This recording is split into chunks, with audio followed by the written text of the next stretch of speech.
All right, good morning, everybody. Joe Van Doren here, and welcome to our Virtues Pick for today. And my glasses are really dark because I was just outside taking the dog for a walk. So here we go.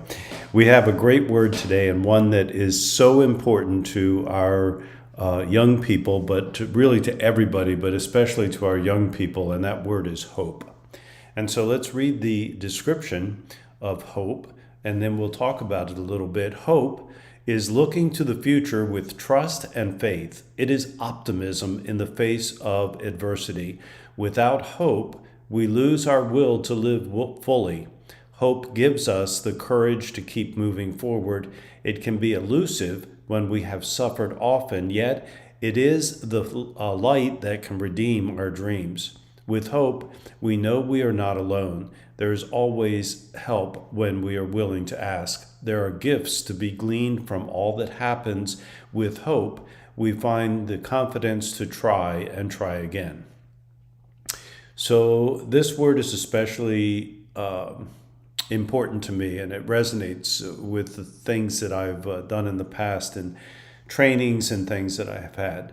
There's a fellow, his name is Rick Miller, and he has done a lot of studying on this concept or this virtue of hope. And he started an organization called Kids at Hope. And the reason he did that was hope is really the basis for an individual feeling some worthiness and having self-esteem and knowing that there's some future for them, that they're not so willing to go out and do things that are going to hurt them in the future. And so we see a lot of violence in the world today, and especially amongst young people.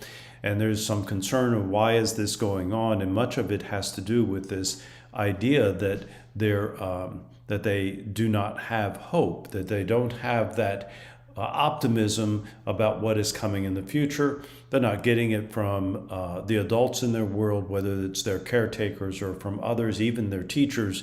And so hope is something that all of us need if we're going to grow, and if we're going to have high self-esteem and respect for ourselves as well as others. And one of the things that came up with this whole concept of Kids at Hope was that for a number of years there was this whole thing that went on called Kids at Risk, right? So we were going to help, quote unquote, help kids at risk. Well, when you start with the mindset that a child is at risk, then you're not really giving them any hope. We're saying you're less than.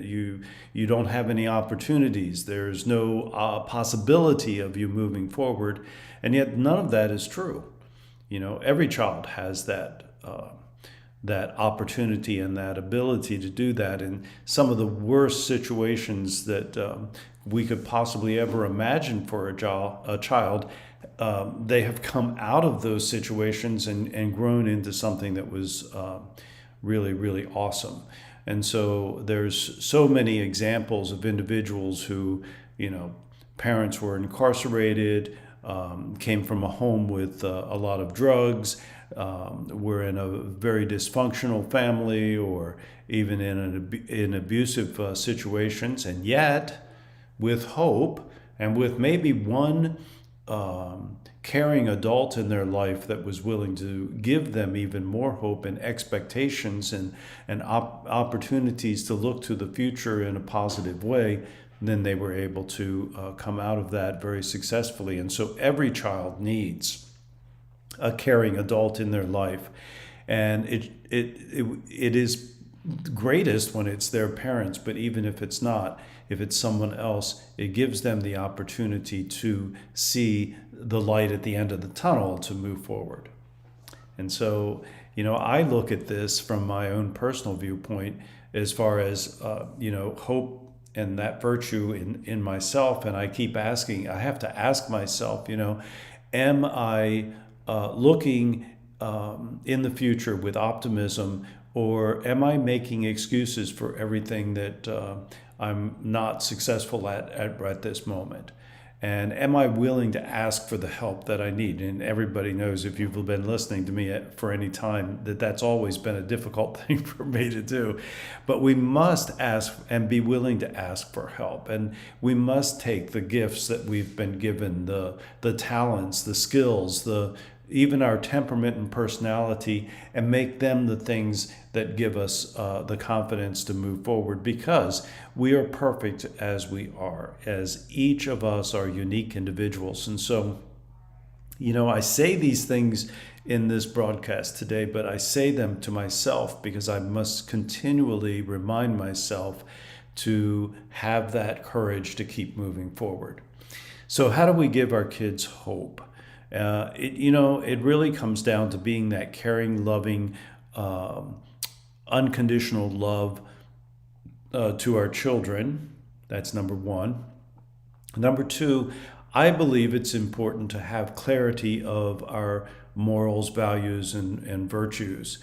And see those in those individuals. In other words, look at them and see the good things about them, and remind them that they have these skills, that they have these virtues inside of them too, and recognize and acknowledge them as often as we possibly can, not in giving praise, but in giving encouragement to continue to grow whatever that virtue might be.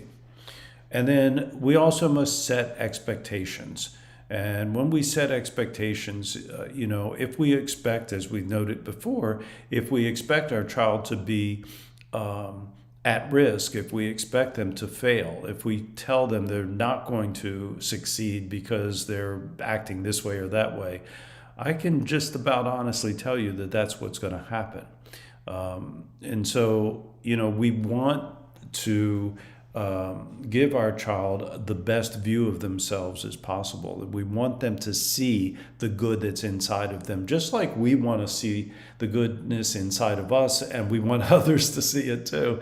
We must, if we're going to have hope and confidence and courage and resilience and optimism, hope is the virtue that's mostly needed.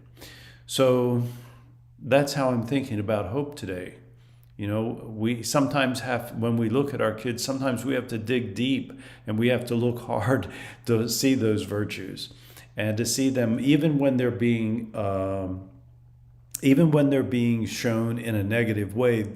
They're still virtues, right? They just need to be balanced, or they need to be demonstrated in a more positive way. And our job as parents and as caring adults of kids is to help them to see how they can do that. So that's my thoughts today about hope. I trust that each one of you that might hear this have hope for the future, that you look to the future with trust and faith, that you see the things that, despite the challenges that you might be going through, that if we're willing to ask for help when needed, if we're willing to dream our dreams and have expectations for ourselves and recognize the goodness in ourselves, that hope will help us to keep moving forward in a positive way. So those are my thoughts today. Thank you very much for being here. And until next time, keep practicing the virtues and the 4 C's of successful families. And that is clarity, communication, consistency, and community. Until next time, bye.